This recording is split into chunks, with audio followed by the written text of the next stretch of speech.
Okay. Well, Okay. thank you so much again, Jen, for your time today to just go through this and kind of share some of the wisdom you had from your experience. Yeah, absolutely. So I didn't know, and I'd love to hear, like, what was the name of your intentional community? It was called the Peshtigo River Center. Um, and the name kind of unfolded because um, we're on the Peshtigo River, and the facility used to be a hotel at its first go, and it was called the Peshtigo River Inn. And so we called it the Peshtigo River Center, which when we started, we were actually sober living facility and not intentional living community. So that's why the word center came in, because we were kind of like a recovery center. And um, yeah, so that's kind of how it got its name. Yeah. Okay, cool. I might just be quiet in between so that it doesn't like it stays on you in the screen, but I'm Oh, hearing you and fully present to receive all of your what you're sharing. no worries. Sounds good. Yeah. It's beautiful how you allowed it to evolve into that to what it Yeah. was. So how long were you guys, I guess, an intentional living community? Um, I should have put my dates down. I think for a full 2 years we were intentional living. And prior to that, we were another like probably 2, 3 years with doing sober living. Mm, That's where we started. And and I was trying to kind of put those elements of community living or intentional community with the sober living, but it was very challenging because with a group of people who naturally want to isolate and not want to be in community. So it was that was very challenging in that aspect. So um, that ended up, well, a big part of why I was doing the sober living facility was my my husband that I was married to at the time was very involved in the recovery community, and so it kind of just felt like a good fit for us to do. And then it, it was very challenging, and I had support for a while and then kind of lost the support, and things just got more challenging, and then ended up um, with a divorce and stuff. And so that kind of all fizzled out. And then I was left with this building and was like, oh, I could do anything I want. What do I want to do? I really wanted to do intentional living. And I specifically wanted to do a wellness oriented one. So people who were either practitioners that we could trade services with, or just people who wanted to live a healthy lifestyle and appreciate that. And our goal was to like, start gardening and live off the land and try to become, as least dependent on the system as possible and self-sustaining. And however, since this is where like real important things is making sure that you obtain and own the building, the facility, because we were stewards of the building, but we didn't own it, and so the landlord, had parameters we had to stay in with, and so it was hard to grow. It was hard to build the dreams that we wanted, and then eventually she kept putting more restrictions on us and making it harder for us to live in community. And then she also opened it up to outside people, just random, let's call this an apartment, is what she wanted then. And so now we've got a handful of people wanting to live in community, and then those who are just randomly there. And some of them want to, they're like, oh, this is a nice, fun things you guys are doing and exciting. And so they kind of want to like join us, but yet but they're not fully on board. And so trying to mix that together was very challenging. Um, so making sure everybody's on the same page, that you have rights to the land, facility, and building is, I would say, the foundational piece to it. And eventually the landlord just wasn't accommodating to us in our goals and our visions. And so we ended up disbanding and we all kind of left. And so right now we're all dispersed in different areas, kind of looking for an Mhm. opportunity again. I needed to kind of step back and regroup with some health issues, and then um, start again with a better um, foundation. And I'm actually looking at the Native American community as they've done community well for many years, and so um, yeah, Spirit really led me to some really cool stories with that, but led me to them. And so I'm just kind of right now in this like learning process and um, waiting for doors to open and the right things, and then we'll have a second go at it. But right now we're kind of just in this waiting, resting, learning period. So um, yeah. Okay, cool. And I know you said you're along the river, but where are you located? Oh, and Crivets. So north of Green Bay, about Okay. 45 minutes. Okay. Um, and the Peshtigo River runs through it. And so a lot of people get confused and think we're actually in Peshtigo, which is 20 minutes, half hour south of us. And Mhm. so I was like, Peshtigo River Center in Crivets. Right. So Okay, cool. yeah.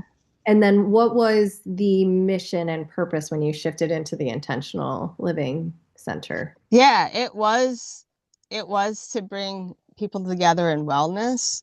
Um, and it was our goal was again to be self-sustaining and grow gardens and live out the land as much as possible. And um so but we didn't get that far.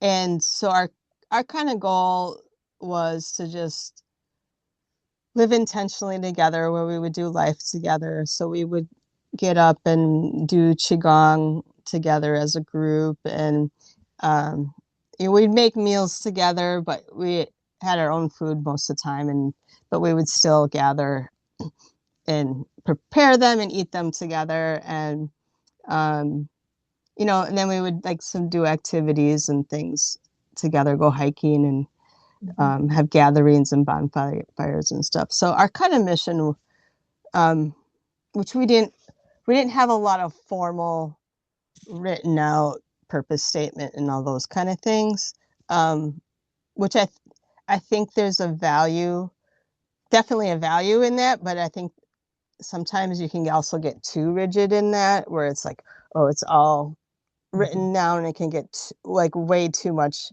heady and and I don't know, like formatted and structured. And so to have a little bit of balance of that, I think is important. And we were probably a little less structured, and it was a new thing for me, and it was a learning thing. So I kind of learned as I went along, and definitely some things I would do differently. And but I would say our mission was wellness, and living communally together in life, and Mhm. supporting each other, where we would help each other grow.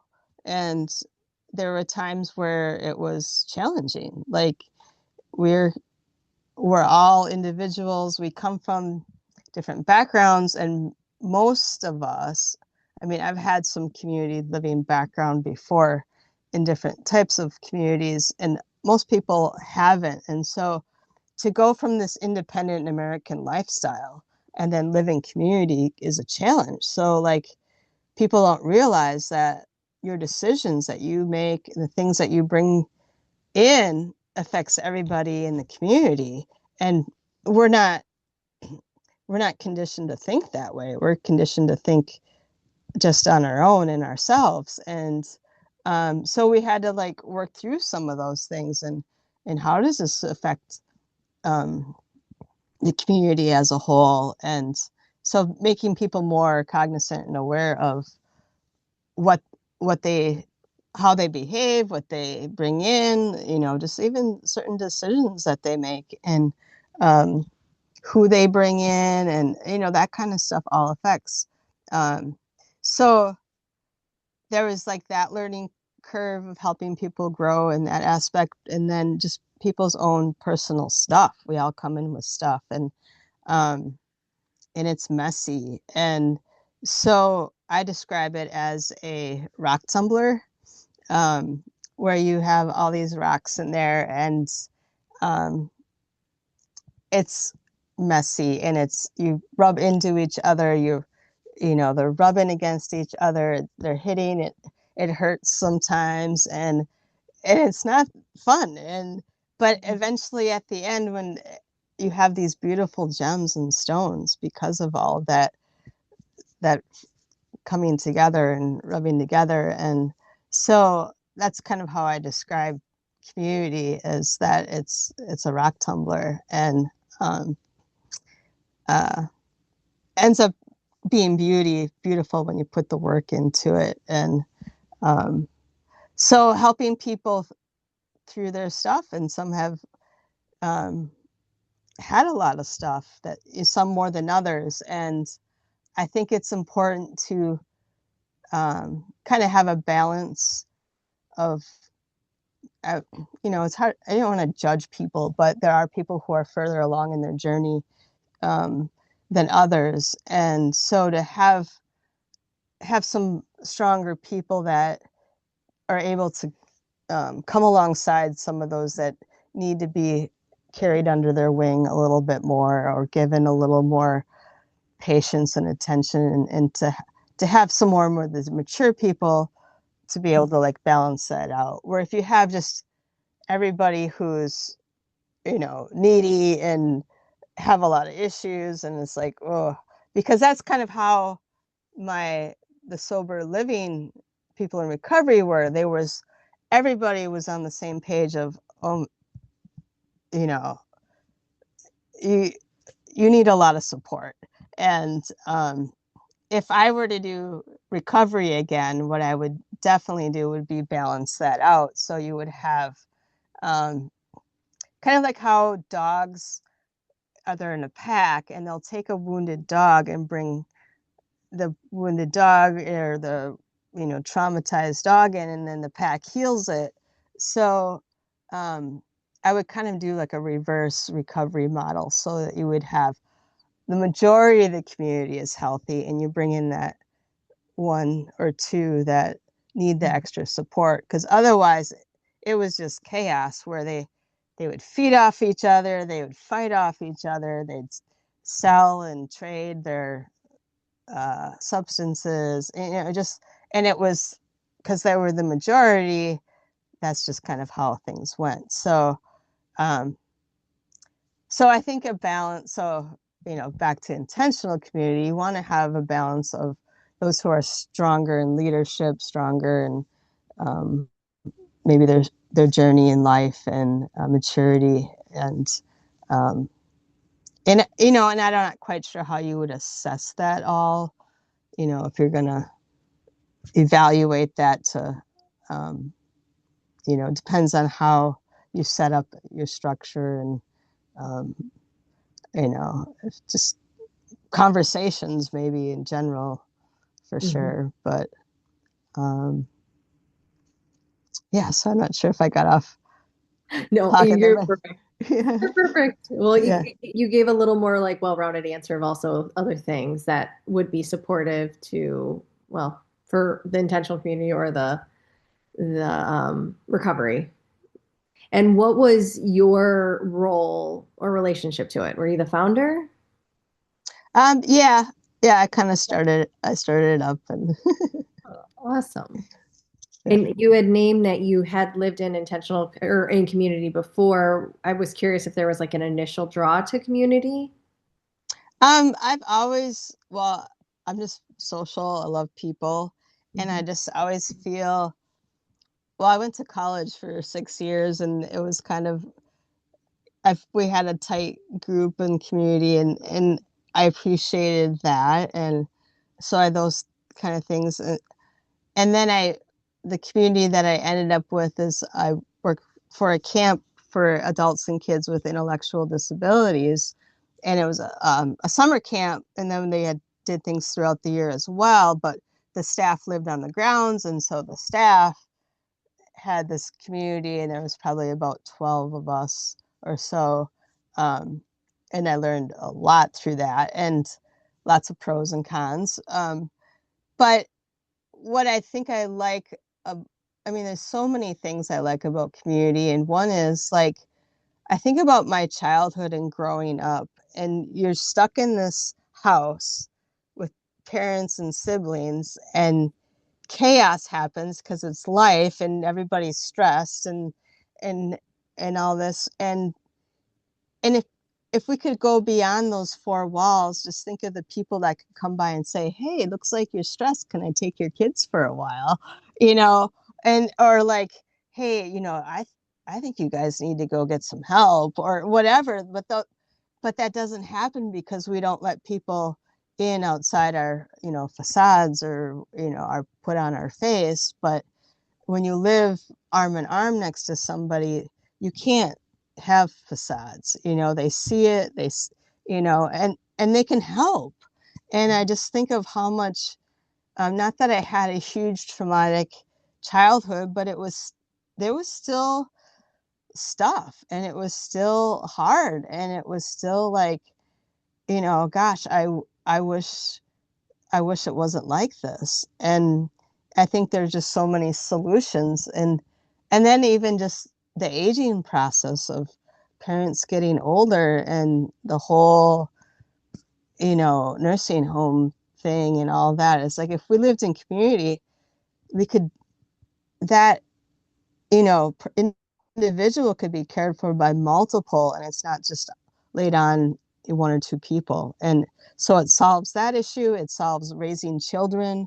I was actually fortunate to have my child when I was in the disability camp and community. And so most of the time, my child got to run, over to Grandma Joe's house or to this person, and they got to like be raised by a community, and a lot less stress on me, and just a beautiful way of living. Um, and and my child, I think, got so much more out of it because it's not just mom and me and the struggle, and with her mom, dad, and that dynamic, and they got to be enriched by so many other people, and obviously people with the intellectual disabilities, to see all that love that was there was just phenomenal. So I'm so grateful for being a part of that community, and the things I learned through that. So I just see community as a solution to so many things, of people that isolate, the people that have addictions, or people that just have so much anxiety. And um, it's the answer, I think, to everything. So I am wholeheartedly with you. I follow a lot of Indigenous elders and just different, and I agree. I'm in harmony with what you're sharing. yeah, So I'm going to that's ask some of these some other questions, but know that if you don't have answers because it was either so long ago or whatever, because it was over like 20 years ago, is that correct? That you Oh, guys? no, Oh, we actually disbanded this summer. oh, it Um, was just this past summer. yeah, this in July we disbanded, and Okay. we started forming in 2004, if I'm right. Yeah, 2004. Let's say January Okay. 2004. So Oh, so it yeah. was almost 20 years it was together. No, the the recovery community started in 2020, Got it. and Okay. then yeah, yeah. Sorry if I confuse on dates or not, but No worries. 2020 that started, and we dissolved that in 23, and Okay. then 24 we started intentional. Okay. So Cool. I'm not great yeah, with dates either. Linear time and me don't relate. I'm like, oh yeah, I don't work that way. that's okay. No worries. So what Yeah. were like if you had any, like some of the conflict challenge examples that you kind of ran into with the intentional community. Okay. So a big one is one of the gals, when we hadn't had any rules down or thoughts about pets. And pets is a huge thing for people. And so the we first of all, like ultimately the owner is responsible, so we kind of had to like work through her as well. But as a community, we're like, okay, this gal had a lot of physical issues herself, and she was going to bring in a puppy, and her mobility wasn't very good either. And so we're like, okay, this dog gets loose, who's going to go chase it? All of us are going to be now responsible, and so the community kind of saw it as, and not that we didn't want to help out, because we do, but there's where it becomes a burden to the community, where then everybody's just resentful and like, you know take care of your dog, like that kind of stuff. And so the person didn't really think beyond, I want a dog. That's all she wanted to, you know think about. And so she didn't really consider how it would affect everybody, and that we're gonna, and then plus sound wise, the rooms were, it was an old hotel room and it's not very soundproof. And so we're like, how's it going to affect your neighbor? And, all those kind of things. And so that was a challenge. And she, it was, okay, now we don't have a rule. How are we going to deal with this? And so we talked about doing a vote. Okay, is it going to be a unanimous vote? Is it going to be a majority vote? So we had to like, okay, how are we going to do that? And then, um, oh, are we going to allow dogs? Are we going to, then are we going to allow cats? And are we going to allow, and how many? And, it can just get a lot. And so we tried the vote thing and we voted, and it was like one person off of, yeah, we'll do cats, but no dogs. And, um, and then, and then there's resentment, and there's all that. So it was really challenging. It ended up that she ended up moving before the dog was ready to move. And so it solved itself, but, you know, um, and we kind of got time to really, evaluate the dog thing. And, but at that point now the owner had taken over and started allowing new residents to have pets. And so then it was like, well, it doesn't matter what we do anyway. So, but it definitely would be good to have some of those ahead of time and be like, okay, here's our policy on animals. And which is really,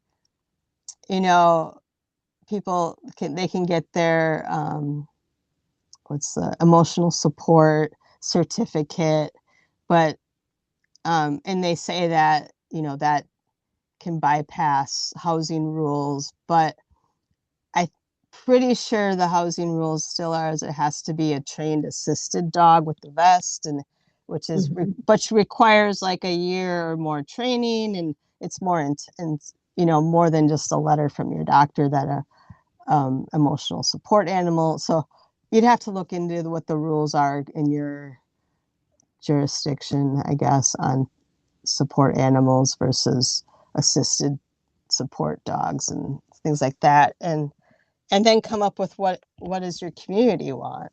And and so that was definitely a challenge to go through. Yeah. Yeah. But so I heard you name voting. Mhm. How was conflict handled? Was it voting or was there other ways that you guys handled conflict? We tended to like to discuss it and talk it out. And then if we couldn't do that, then we ended up having to like vote, Okay. for sure. Yeah. Yeah. And Um, so, oh, sorry, go ahead. yeah, no, that's all. Okay. And I just want to clarify, make sure, like, was there a conflict resolution system or was it like kind of what you shared, the discussing it first and then voting after? Yeah, that was kind of the extent. Yeah. Cool. Yeah. What, and whatever your answer is perfect. Was Mm. there any sort of like conflict resolution training that maybe you went through or maybe other people that were part of it? Um, Gosh, it's been a while. I've done quite a bit of training through like the recovery, Mm, like peer support, um, training, as well as I worked with AmeriCorps and they had trainings and things like that. And um, I'm trying to think of, it's been quite a while ago. But as a group, we didn't really do trainings and things. But I would recommend that to have like, um, what I wanted was like a weekly house meeting mhm. where we could then bring, and we started on that page and then it got laxed and people were all over the place, their schedules, and it was very challenging to get everybody together. But a weekly meeting, you know, and being mandatory, as best as possible. Obviously, things come up, but where one you can like discuss some of those topics, and then also have like people be able to bring up concern. I think a big thing too is like if people don't have a voice in Mhm. what's going on, then they feel very disconnected and they don't they feel like an outsider and they want to feel like they're a part of the decision making. That's a huge thing. Is like to be a part in some form of what's going on. Otherwise they just feel like they're getting tossed around. And so I think those meetings are important for one that people can voice even if they're not the ones to make the structural decisions. They have a voice. And I think about like how I would restructure it. um like I When I had my intentional or my ran the recovery center, I actually had a board because it was a nonprofit. And so I had a board and then I tried to have like subcommittees and that kind of stuff. And but what I would do in the future would be have called maybe a steering committee or a leadership team of 4 people, and I'd want to balance it out, 2 males and 2 females. Yeah, 2 males and 2 females to kind of the masculine feminine balance. And and every group's going to be different. Maybe you want to include more demographics of balance of ethnicity or Mhm. age or however you want to balance out that little core. But I feel like a balance, and I felt four, and I wanted like a male perspective and a female perspective. That's where I was at. And but then I'm like, oh, how do you vote with four?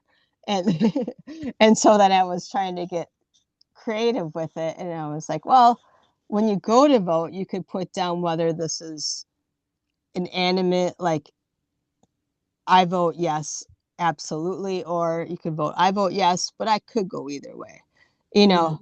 And then when you open up your voting, and it's like, oh, these three are inanimate, and this one's yes, but it could go either way. Well, now you've got your majority vote or whatever, and I don't know if that makes sense, but Yeah. um, going into the vote, you can either put like an absolute, or you can put this is what I vote for. Like I vote for red, but you know, I'm okay with blue as well.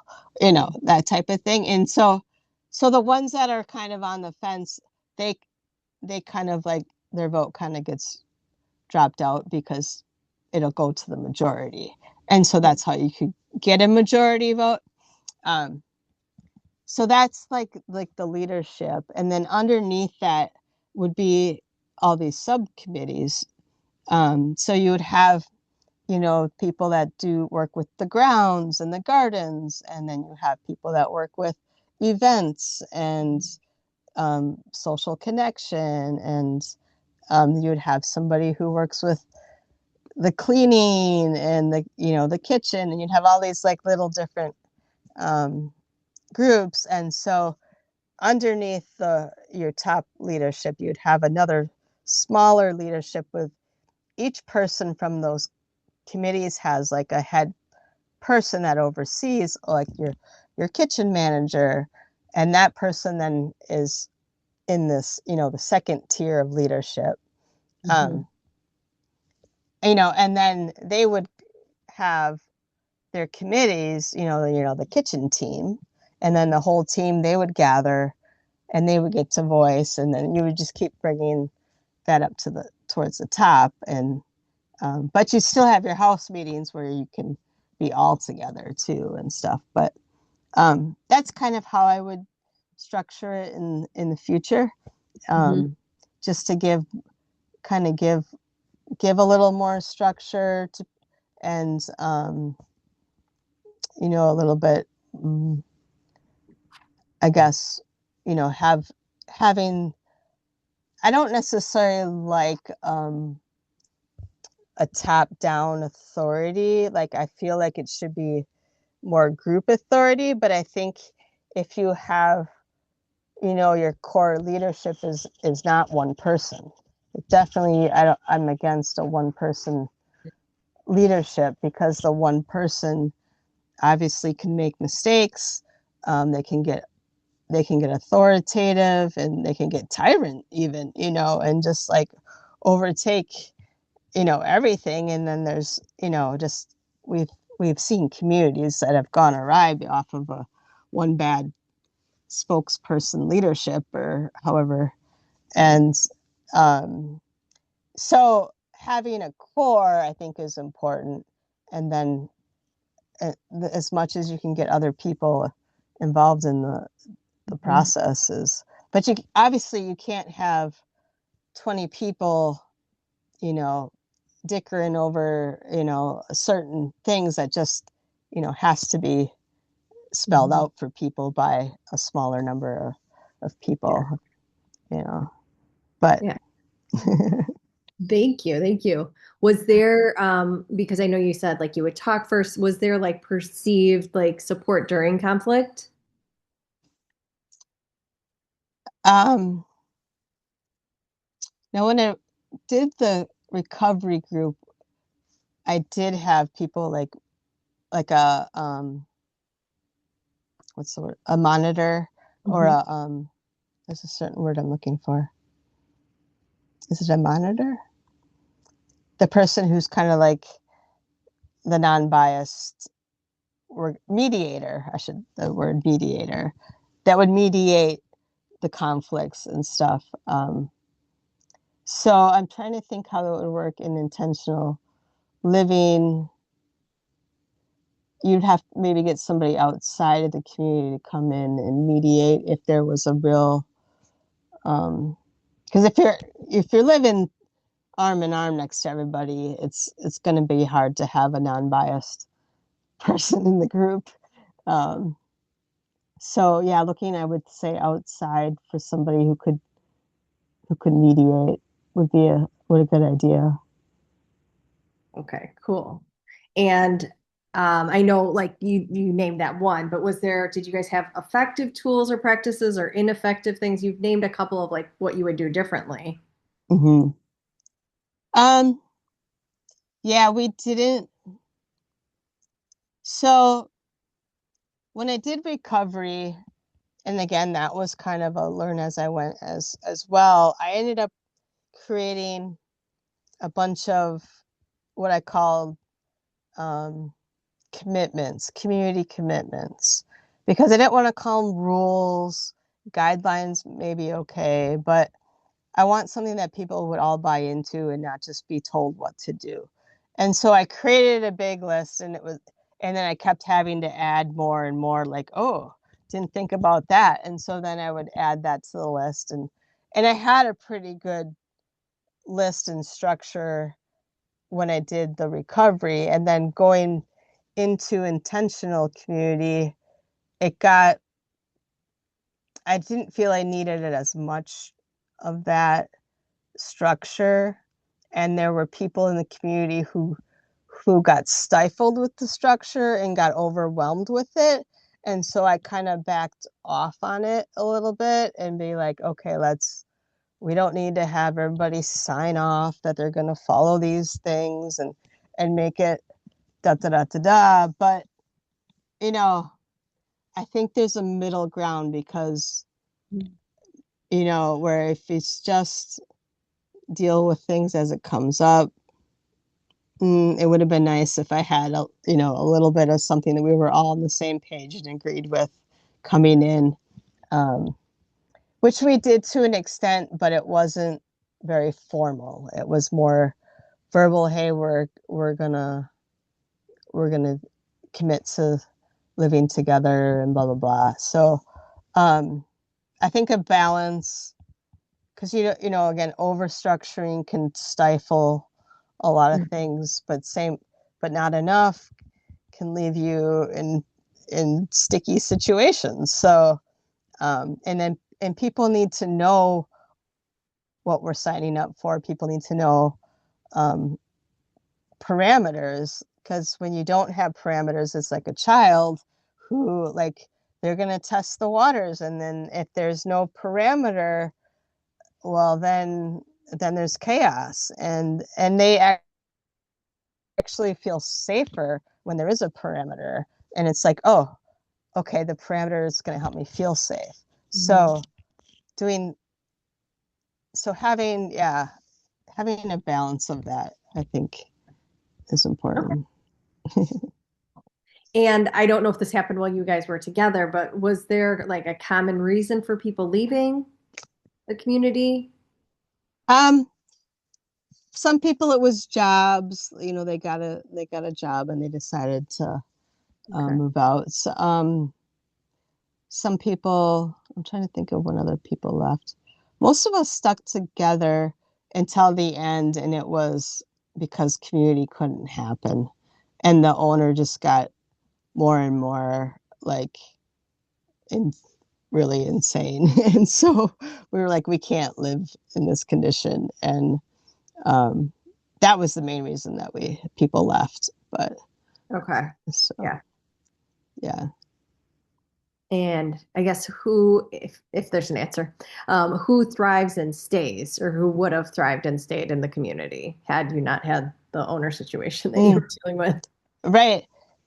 Those that came into it with, I think that with an understanding of what community was and its purpose, and that they understood some of those things, like, yeah, it's not going to be pretty all the time, but we're going to commit to the community. I think that was the biggest thing. And the people that stayed were like, hey, we're committed to this. We're committed to this lifestyle. We're committed to the goals. We're committed to each other and helping each other grow. And Mm-hmm. and I would ask, because some of them were like my friends, and I'd be like, why did you decide to do this? Like, this is crazy. Like, you had your life and all, and you packed up and downsized your whole life, and, like, why did you do this? And they just, like, we just believe in it. We believe in this lifestyle, and um, we we feel that it's the way to live, and the way that the rest of the world lives isn't conducive to growth. I mean, they would several would say, I've grown more in the last 6 months to a year than I have in my whole life. Because community is set up for growth. Mm-hmm. And if you're committed and you realize it, Mm-hmm. um, so yeah, that's what I would say. Cool. Commitment. Was there like an onboarding integration process? If so, what was that? Um, when I did recovery, there definitely was criteria and Mhm. onboarding, and we would have, you know, come come take a tour and meet us, have conversations, come to some of our recovery meetings, and and we would kind of decide if they're a good fit and if they could adhere to the commitments that we had made, and which I think was a good thing. And then as we did intentional community, again, a lot of them were my friends, and so it was kind of like, well, and it was just to me it was like, if you believed in it and were committed to it, Mhm. let's go. And now moving forward, that's not what I would do.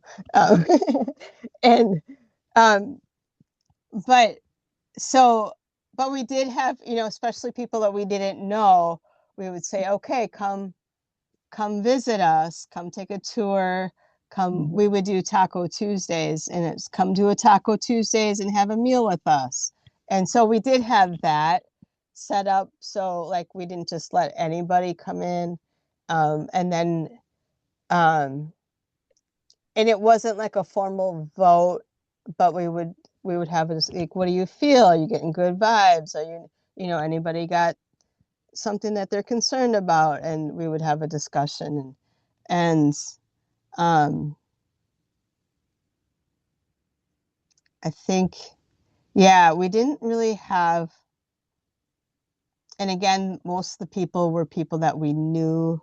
I'm Mm. trying to think if there was anybody. We did have one gal that we didn't know, and she ended up deciding not to join us. So, um, but yeah, I would definitely have a vetting process that you go through, and and um, make that a little bit more formal for sure. Okay, Yeah, cool. yeah. And was there like a burnout or like disillusionment kind of experiences that you noticed while you were there while it was going? Absolutely. Absolutely. And that's where I think creating a team of leadership is going to help. Um, because, well, here's the challenge, is because some of the people were part of the recovery um, group and then transferred over. So they have this view and expectation of me particularly. And then, and so they want that same leadership for me. And that was challenging. It was like, no, you guys can take leadership.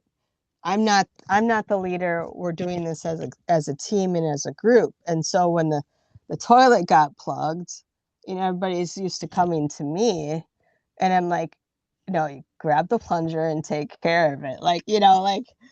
You can find solutions. And so that the transition was hard, which makes kind of sense because they were used to this format where I was Yeah. definitely more of a leader and in charge, and then trying to go as to a group leadership.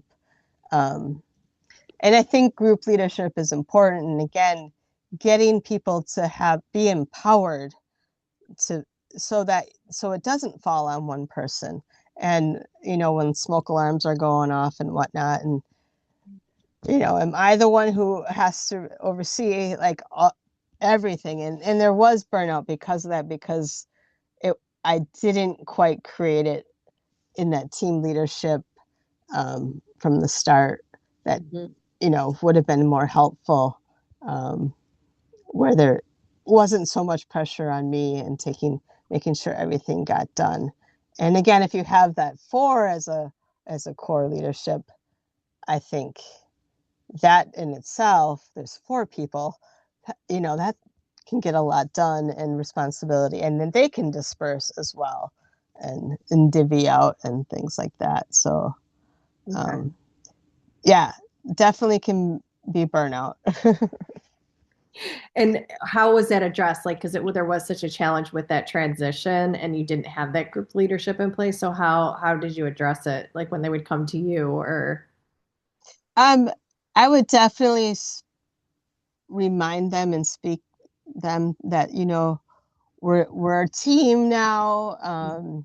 You know, we you can address these things, go ahead and address them, and then, bring it to our weekly meeting, um, those kind of things.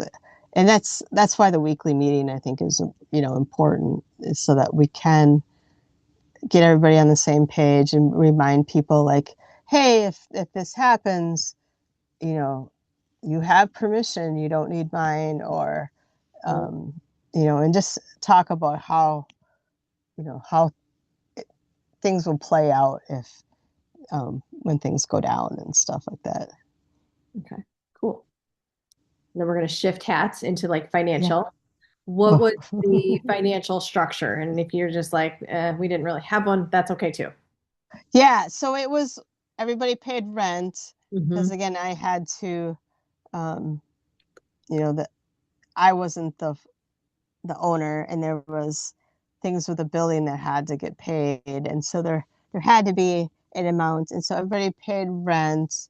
Um, we did have a kitchen fund, that because we shared kitchen space Hmm. together, that paper towel, that and cleaning supplies and things like that, and so we just said, okay, everybody's chipping in $10 a month for the kitchen, and and then that pot would get used for that kind of stuff. But other than that, we didn't necessarily like become a utopian. We're sharing finances, and we're providing for each other, kind of thing. So we did have our own like autonomy financially.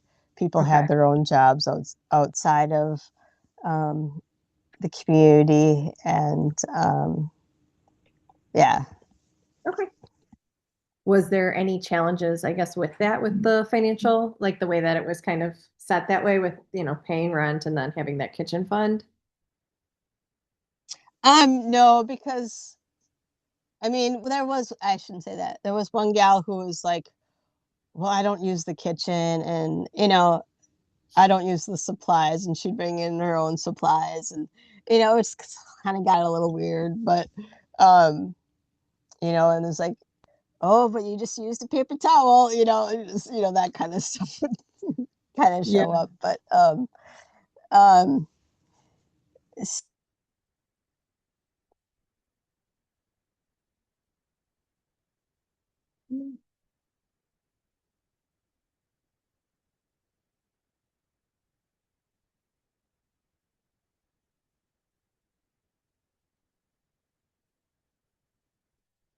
Oh no.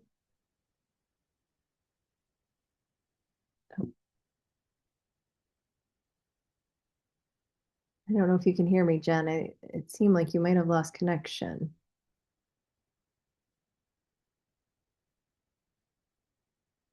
Hmm.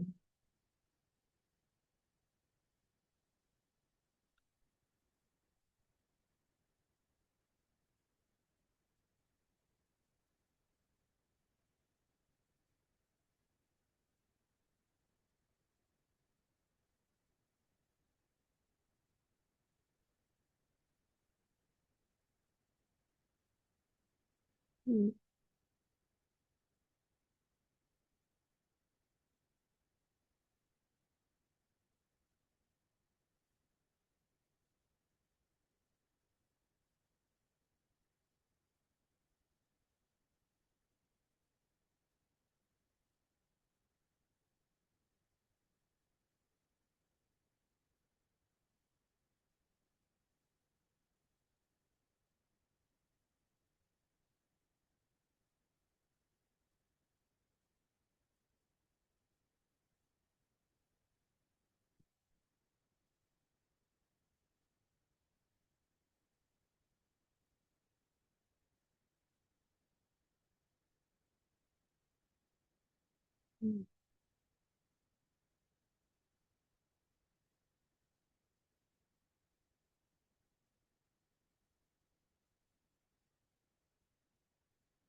Yeah, you're back.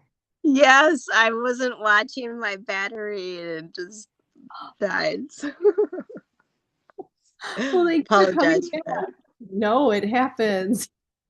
I wasn't sure what happened because it was just like you were there and then it was like you were frozen. I'm like, something's going on. Um, I think, So I think, we were talking finances. It was, yes. And I feel like you wrapped up, but I could be wrong. yeah, I think for the most part,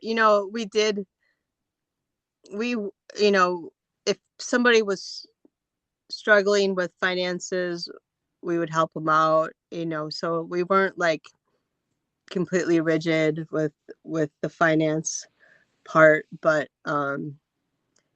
people did need to like pay in order to keep the lights on and all those things.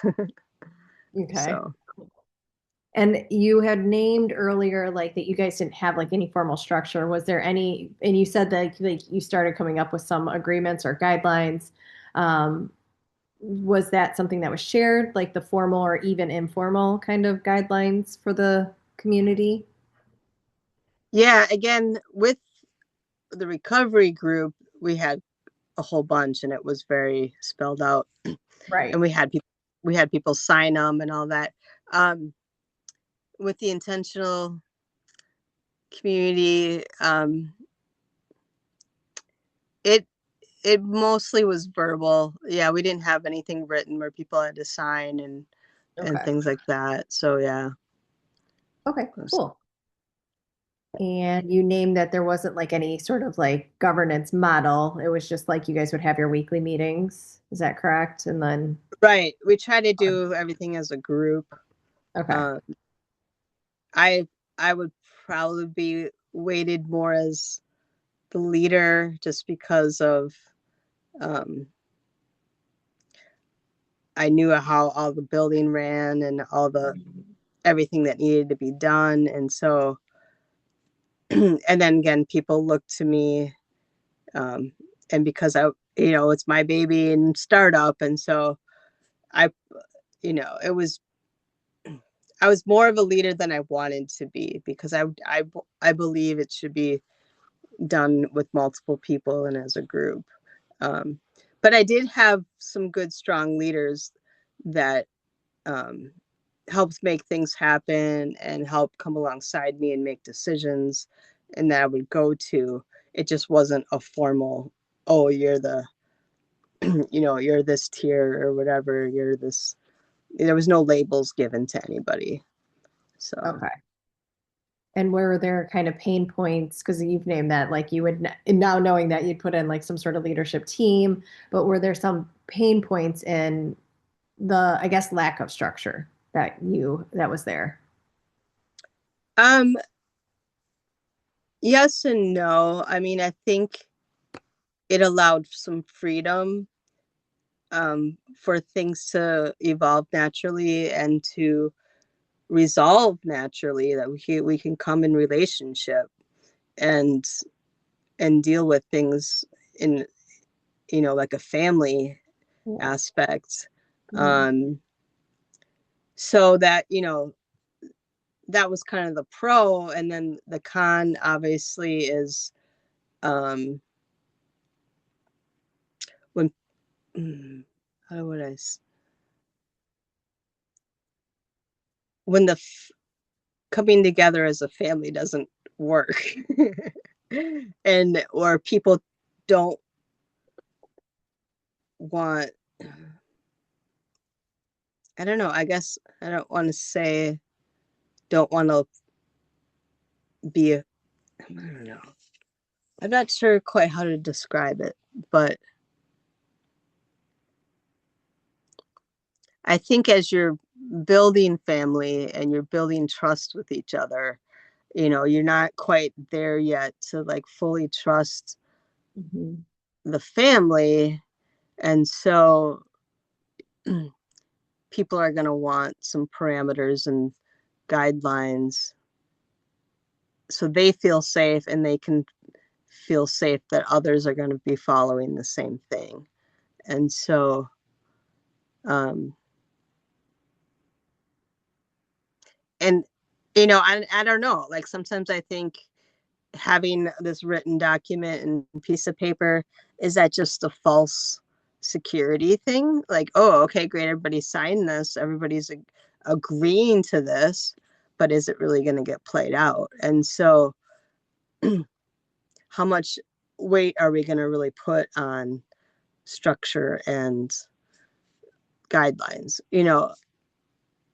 It's it's kind of a tricky balance. And I think,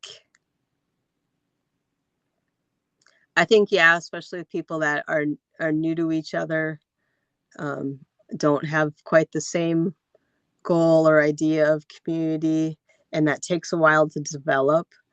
You can, I think, I think you're probably going to want to lay more heavily on the structure. Mm-hmm. Yeah. Okay.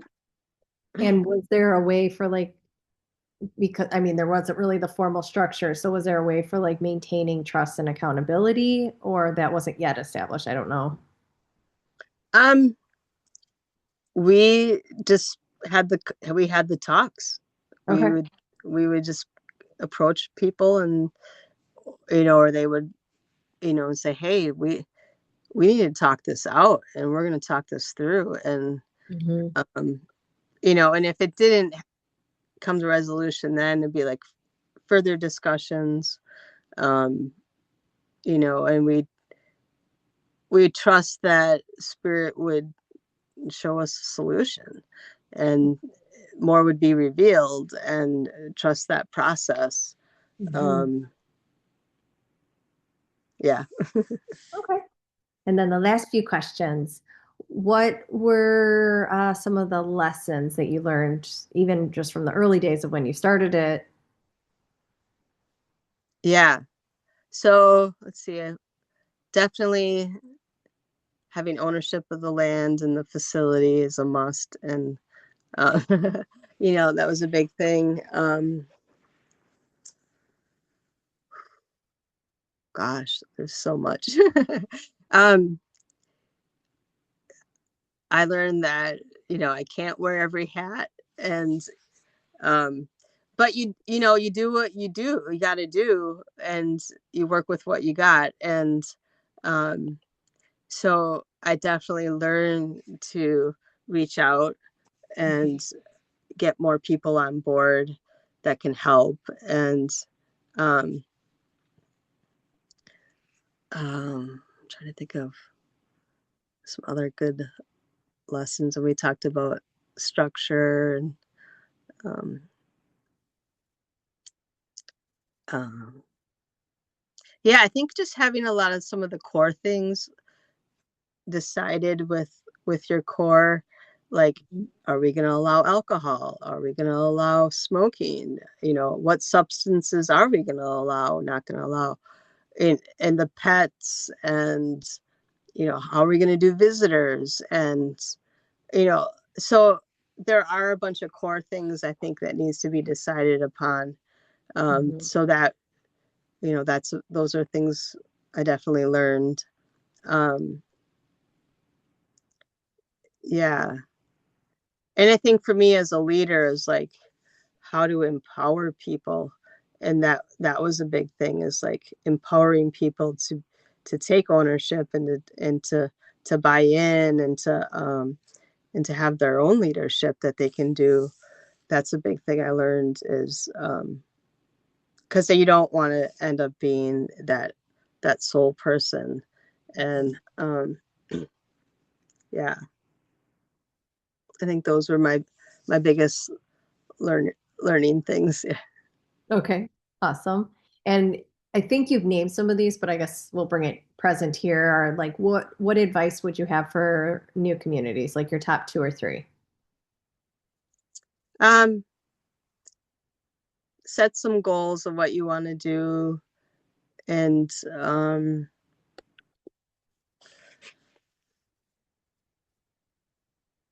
gosh, let me think of this. have like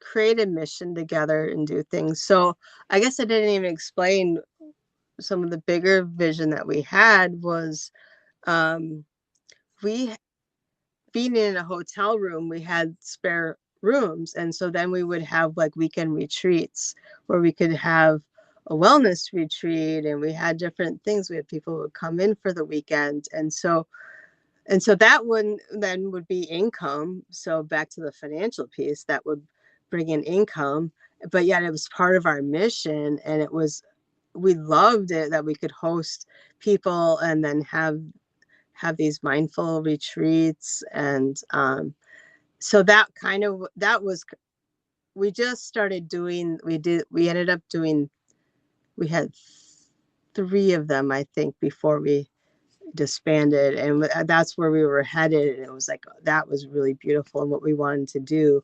And then ultimately what we would love to do is create a tiny village for people that are full-time residents, and then like a hotel situation be for like the retreats, like a retreat center. And the retreat center then would fund a lot of the intentional community as well, and bringing in that. So back to, recommendations or advice for new community is have some kind of goal or mission that you guys would work together towards. And even if it's just gardening, and then we're going to offer the vegetables to the local community, just something that everybody can get a wrap around. And that you would also have probably a lot of other things you do as a community, but some kind of main focus. And wellness kind of was our thing. And so we could trade therapies, and that was something that we could, and we're gonna strive to have a healthy lifestyle and do our daily qigong and things like that, and where we could come together as a community. And so that would be that. And then just really have educating the community before they come in and continually as they're in. What does community look like and what does it mean? Because again, we don't understand in this society what it means to live in community. And and even as like we have a sense of family because we grew up with them, but how many of them were dynamically healthy and strong?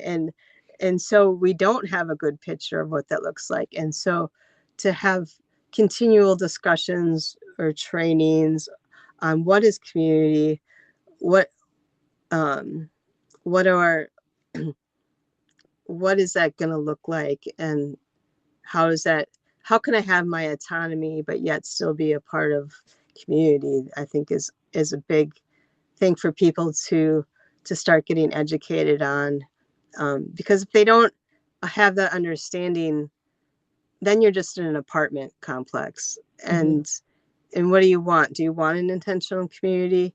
And so that piece needs to be, I think, just continually studied and looked at and shared. And then the other part is like distributing the leadership and giving people a voice, that they can voice their concerns, their opinions, or just having a creative outlet, like, hey, we can do this, and they can voice.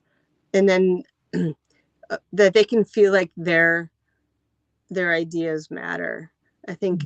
Because otherwise community just like, no, I don't want to be a part of something that I continually want to contribute, and nobody takes heed to my ideas or my suggestions or my concerns. If they're not getting addressed, then people just feel like, okay, I'm out of here. And so they need to feel a part, and they need to feel connected. So I guess let's see if I can put those 3 things together as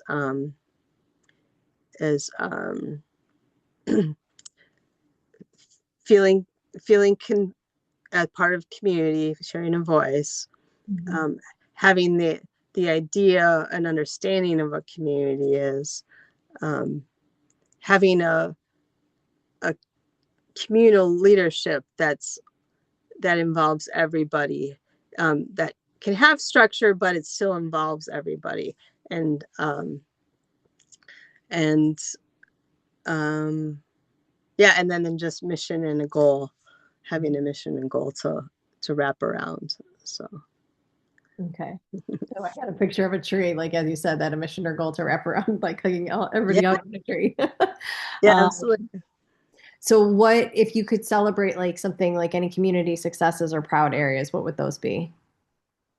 It would definitely be the rock tumbler, because I um there's one gal who just came in with a lot of stuff, and we were able to just help her grow, and she just expresses how valuable that was to her growth in her life, and how we've helped her, and even the ones that were more mature and stronger in their journey, they expressed how much growth they've had in the time that we were together. Um and then just like the fun, like we just had fun in life, and coming together and just getting excited and having activities and bonfires and hikes and doing life, Mhm. together, and not to be stuck out in stressful la la land, isolated. And um so fun was definitely be a growth, would be one positive thing. And just know that we were making a difference in each other's lives, that was huge. So Mhm. yeah. And then last question, Yeah. and you've named this, but maybe we'll just do like a highlight of it, of like what you would do differently. Yeah. um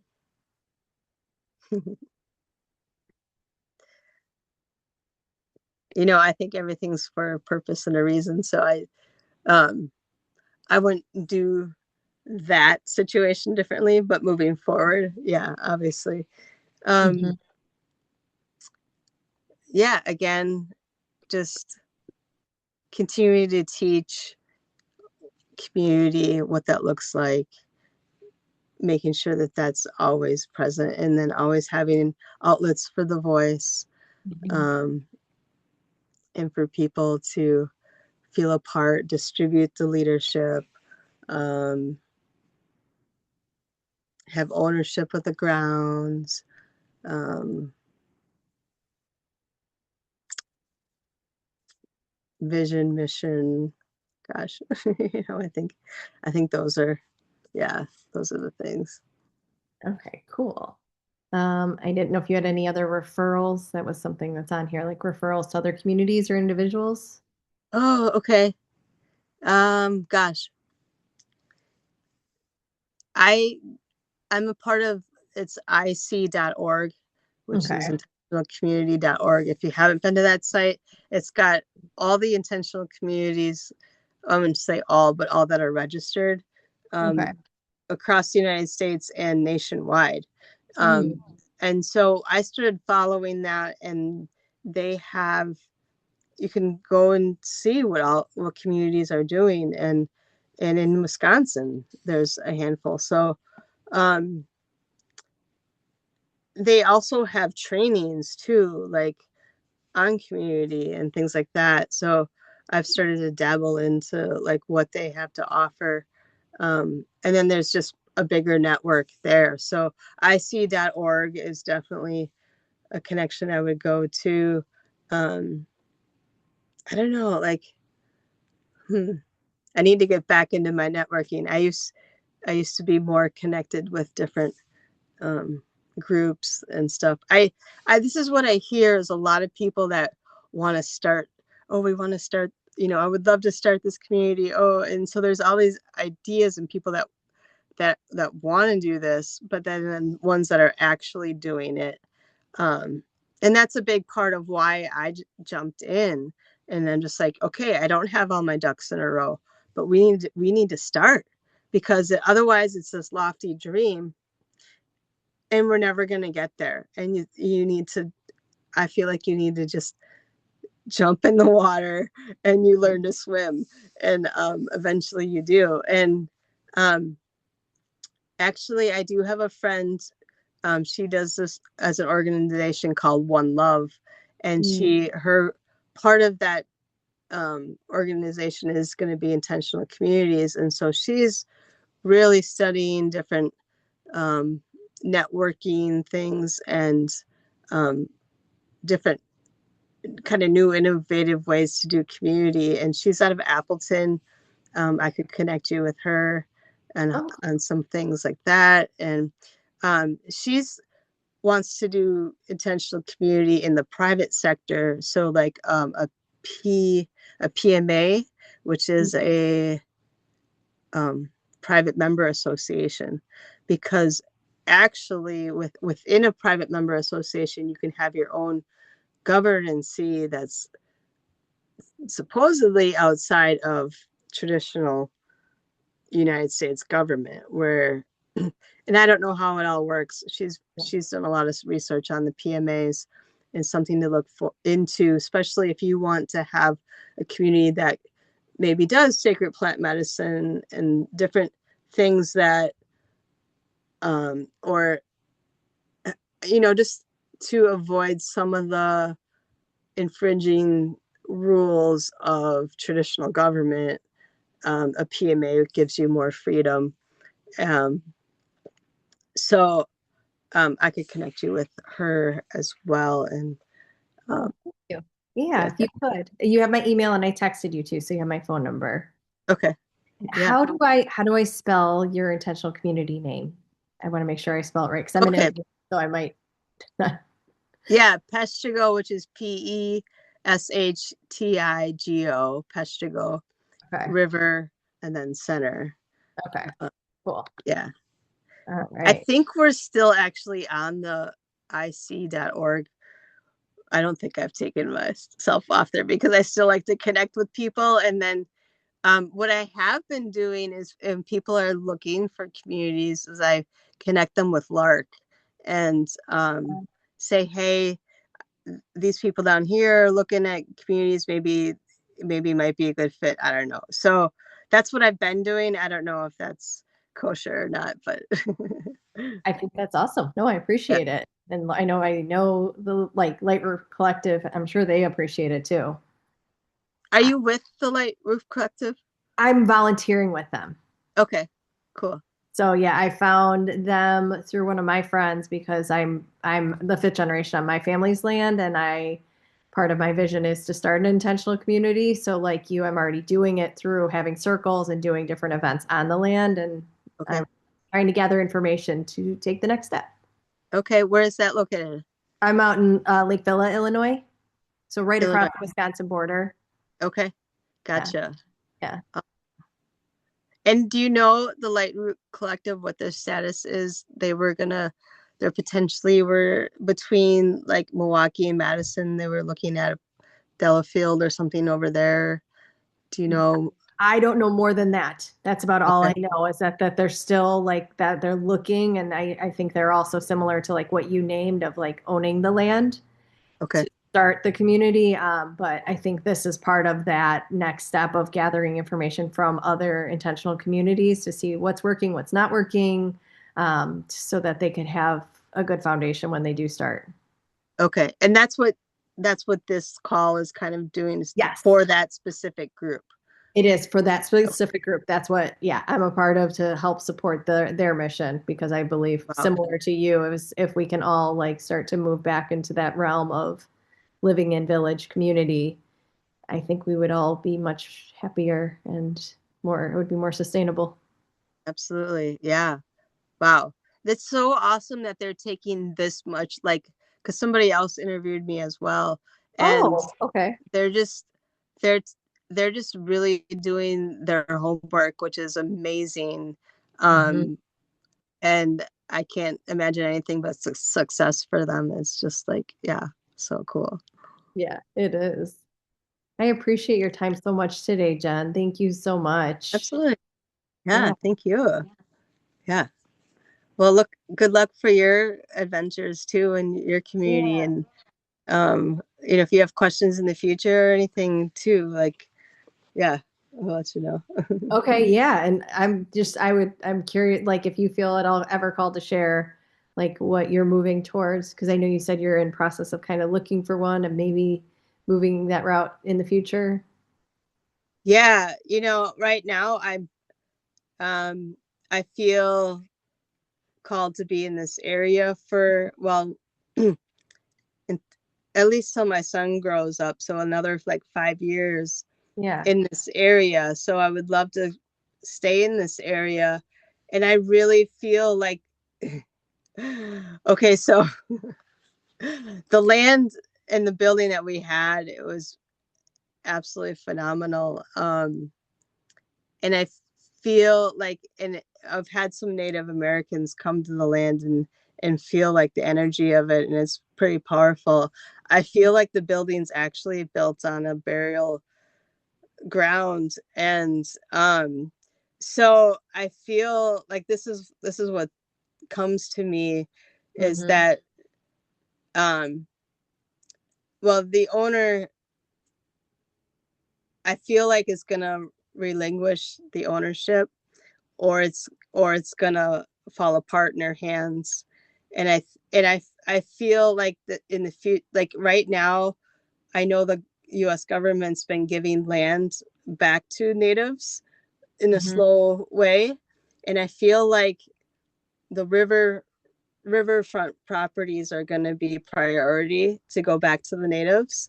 And I feel like the land where the community was, where I was, that's going to be all foreclosed at some point, um, for multiple reasons, in which, I mean, seriously, could get shut down at any point because she doesn't follow any regulations. It's pretty bad. Um, but anyhow, so I feel like that land's going to go to the government, and then I feel like the government's going to give that to the natives, and then I feel like I'm going to be one of the stewards of that land. And Mm. we're going to demolish the whole building and move it off the burial grounds, and we're gonna move it, and we're gonna have I have a friend who uses dowsing rods, Mm-hmm. and he can feel different energy spots, and so he's going to help us strategically, like, here's where we're going to put tiny homes, here's where we're going to put, like, the retreat center, and like, so we're gonna be very conscious of the land, and we're gonna be very conscious of Mother Gaia, and how we're gonna support her. And so we'll see. But that's something that came to me at one point. So Oh, well, I will dream into that with you. I'll just keep holding that dream with you because that sounds. I've been on a land that was returned back out in California. I cannot think of the name of it. I was in Death Valley and we're driving to where we're going and you just see this like circle of like this lush green. I'm like, what's that? Oh, it's the land that's been returned to the indigenous tribe. I think it was the Chumash people. I could be mistaken. Uh, uh, and I was just in awe because it was so lush, so green. I mean, just all these beautiful bridges, beautiful like yurts, Cobb style build, ceremony house, like all of the things. I'm like, oh, okay, see what happens when we're in right relationship. yeah, So it's possible. absolutely, And I'm absolutely. going to dream into that with you. You said something and I wanted to ask you a question about it. Oh, we'll see if I don't know if it's going to come back. That's okay. But I'll About dream. the Huh? land, the rivers, and the Native Americans. Yeah, there was something with that, but now I've lost the thread. Okay, It's yeah. fallen away. But that's exciting. Oh, the ancient burial grounds. I bet you could feel that. I've done ceremony on ancient burial grounds, and yeah, it's really potent. And I'm grateful that you guys are potentially in the future. I will just put it out there that that could be taken down, and you would find the right places to build. Yeah, That sounds. Oh, that was what tribe is on that land? What is the? Do you know? Well, right now it's not Okay. like um, it's just you know owned by this owner, and but I think it's Menominee. Oh, Um, okay. I'm pretty sure it's Menominee, Okay. and I don't know if Stockbridge or Ho Chunk is kind of in the area too. So, Yeah. Okay. but yeah, Cool. I was just curious and just to pay yeah, some respect to the previous peoples of the land. right, yeah, Okay. yeah. Awesome. Oh, Well, thank you so much, yeah, Jen. I appreciate you. yeah. I will share, I can text it to you if you want, but I'm doing a book club. This is separate from LightRoot Collective. I shared it in that group, but there's a book club coming up called Fierce Vulnerability. So You say that again? yeah, Fierce Vulnerability. Okay. So it's by Kaza Hagu, and he lives in intentional community, but it's really his teachers stem from like Martin Luther King, Gandhi, but just of having leaders in like intentional communities that kind of have that as their foundation of yes, we need love, but we also need fiercely vulnerable leaders. So it's a book club coming up at the end of March. I'd be happy to share that with you Wow. if you're interested. Because it's Absolutely. part of it isn't just like, yes, we're going through the book. There's different teachers like Francis Weller, who's one of my favorite grief teachers, is part of it, but it's also like now put this into action. Like we're not just going to talk about it. Like how are you going to put this into action in your community, whatever way that looks like. It could be something small, but let's do our boots on the ground work. Like let's take this and now put it into place somehow. Yeah. So Wow. yeah, Absolutely. yeah, Absolutely. I love the discussions. I love learning and yeah. yeah. I can Yeah. tell we're cut from similar cloth in that way. Uh, Okay, awesome. I'll text. Do you want me to text it to you or email it to you? Do you have a preference? text is probably better. Sometimes email gets lost, but I'm yeah. with you. That's why I was like, I wonder if texting would be better. So I'll text Okay. it to you, and then I'll send the podcast that he was on. He was part of like on Science and Non-Duality, Sand's podcast. So he Okay. did an interview just so kind of touches on it a little bit, but and his background. Okay. Yeah. Cool. And then I will send you Oh Heather yeah. Hope is her name, and you can Okay. connect and talk about PMA and like where she's at and stuff too. Like she would be a good person to Okay. interview. So yeah. Yeah, awesome. Thank you. I appreciate that. I appreciate the extra resource and just checking out IC's website, IC.org's website too. Have you been on that before? I don't think so. I've been on other ones, but I don't think that was Okay. one. Yeah, that's a really inclusive one. It's really good. Okay. Thank you Yeah. for mentioning it. I will get on there. I'm sure LightRoot Collective and their group, they're already in there. I'm just getting my toes wet and I'm jumping in the deep end. So I'm with Yeah. you. Okay. Good, good. All right. Well, thank you so much, Jen. Have a beautiful rest of your day and week. And thank you for just your heart and putting that out there for those years. Yeah, absolutely. Thank you. All right. Be We'll see well. you too.